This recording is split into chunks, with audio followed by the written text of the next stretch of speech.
Last week, if you missed it, we did talk about code components in some regard. Today, we're going to talk about building types. We're going to try to address the issue of height in buildings.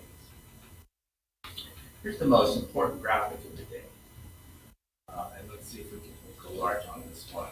Go large, go home.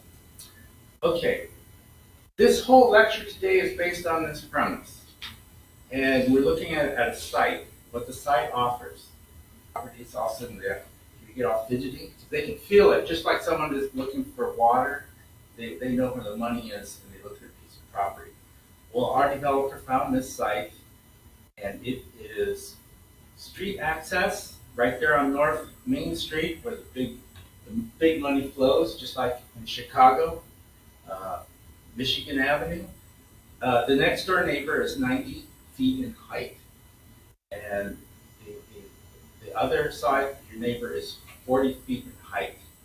So maybe there's like 3 stories, maybe this guy's 5 stories. There's drainage, which doesn't play too big of a role in this, but for other concerns, but not for this one. Here's what the zoning and what the codes are allowing. We can make this envelope, we can build this nice rectangle to match up to the adjoining building's height.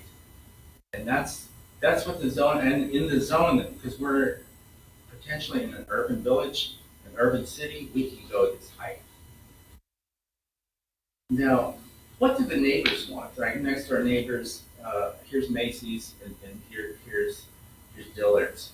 And what do they want us to be? They would rather us be a small house because they got used to it getting all the light that came from here. They got used to cutting through this parking lot or parking their cars. And so they don't want any new neighbor that's going to, one, increase the parking congestion. They don't want a neighbor who's going to block the light. They don't want more people in their vicinity, and they got used to looking out the window. That's what the neighbors want. The developer needs this to make money, to cash out and make the money that he was looking for when he originally found the property. It needs to be a little bit smaller than the zoning envelope. That's because he's going to choose a building based on building type, and they're probably going to tell him 3 stories maximum, and that's what he's willing to pay. The next person we hire on, which is the architect, and this is what the architect dreams. If you don't have dreams like this, you might be in the wrong business. You want to put something that's going to outlive you. You want to put something that puts your name on the board and gets you big commissions for the next job. Okay, that's what the architect dreams. Pretty impressive. But what happens between all these people getting together and meeting with the civilian population, the building council, the owner, everyone gets together, and this is finally what happened. And it kind of shows you how architecture buildings are thought of, brought about into existence. So we have that nice watchtower of the architect. We have the littleness part, and some of the light was preserved for our neighbors.